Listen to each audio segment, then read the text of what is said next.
Here's the section of the video that's really going to get my blood boiling, and the primary reason I'm doing this rant. This is my 2.0 rant. So strap yourselves in, and maybe don't wear your headphones for this part.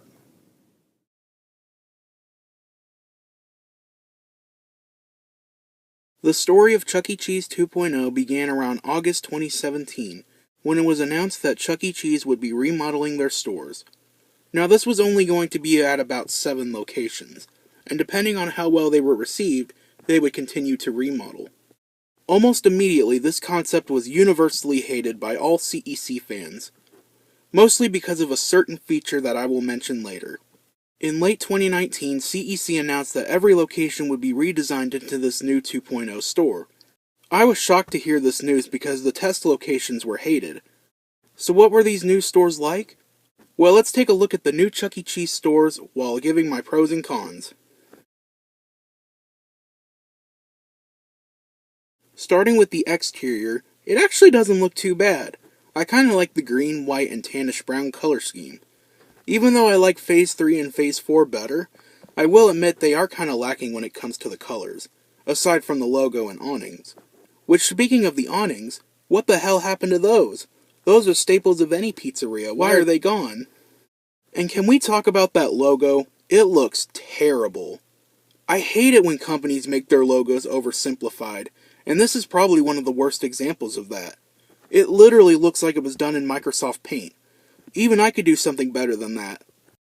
They should have just used the previous 2D artwork of Rockstar Chuck.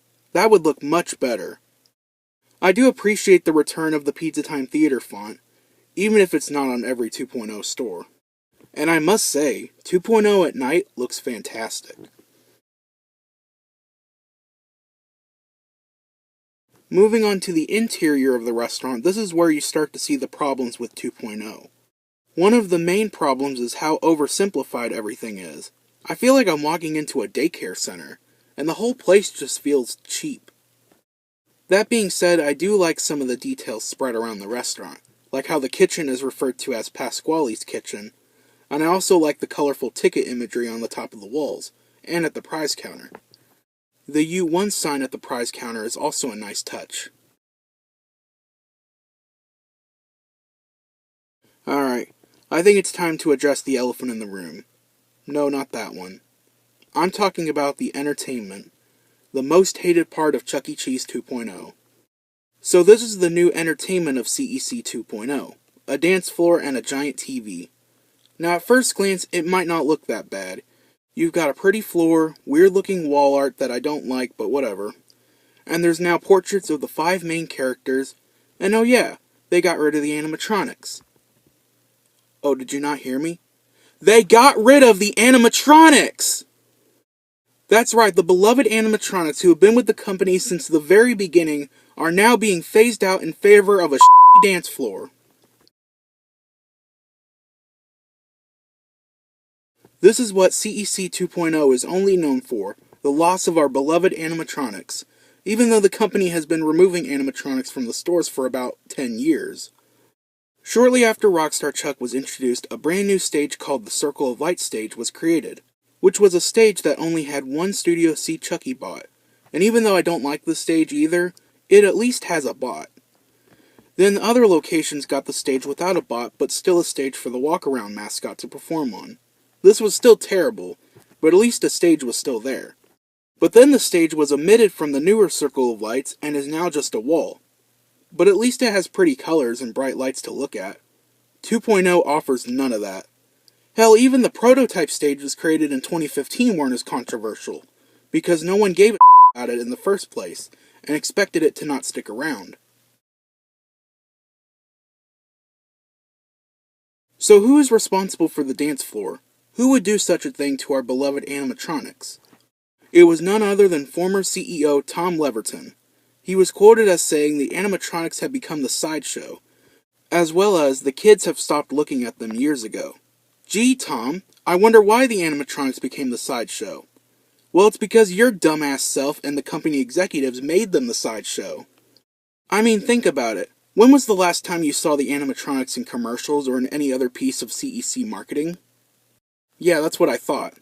If the company advertised them like they did back in the 70s, 80s, and 90s, the animatronics would most likely survive the 2.0 remodels. Do I even have to mention the removal of the showroom walls in Phase 4? Now it doesn't feel like a live show anymore.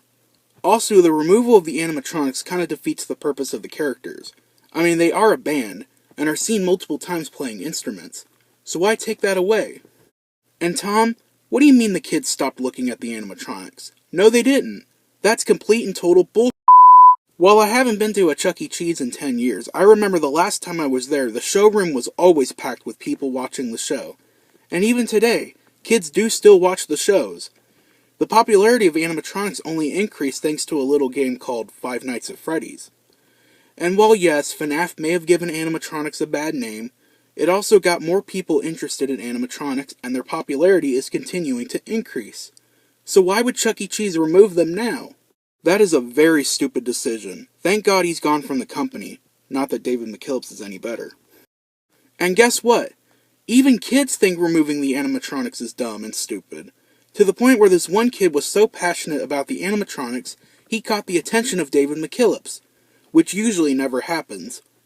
Looks like your target audience has turned on you, CEC. So this next part doesn't really relate to 2.0, as it's been a part of the company for decades. But now that the animatronics are being phased out, it's becoming more known.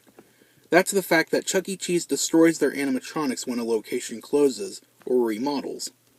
This corporate policy is disgusting, outdated, and terrible. These guys don't deserve to be destroyed and sent to a dumpster. Now I know they do this to protect their intellectual properties and copyrights, but there's better ways to do that than destroying them. Destroying a CEC animatronic is like if somebody destroyed the Mona Lisa, or Starry Night, or even destroyed Mount Rushmore. You can't do that. Clearly the company has never heard of the popular phrase, one man's trash is another man's treasure. Meaning if CEC sees the bots as nothing more than trash, someone else will see it as a one-of-a-kind item to own. Why not go and auction them off to the general public? Why not send them back to the companies that made them? Anything but destroying. That should be a last resort. And if you're worried about protecting your IPs, then don't worry. Most people know they don't own the characters, and if they do want to do something with them, it's most likely for preservation purposes. They're not going to run you out of business. At least I hope not.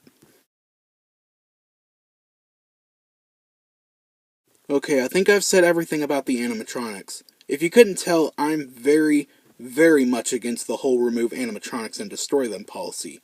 But I'm going to go back to talking about the dance floor.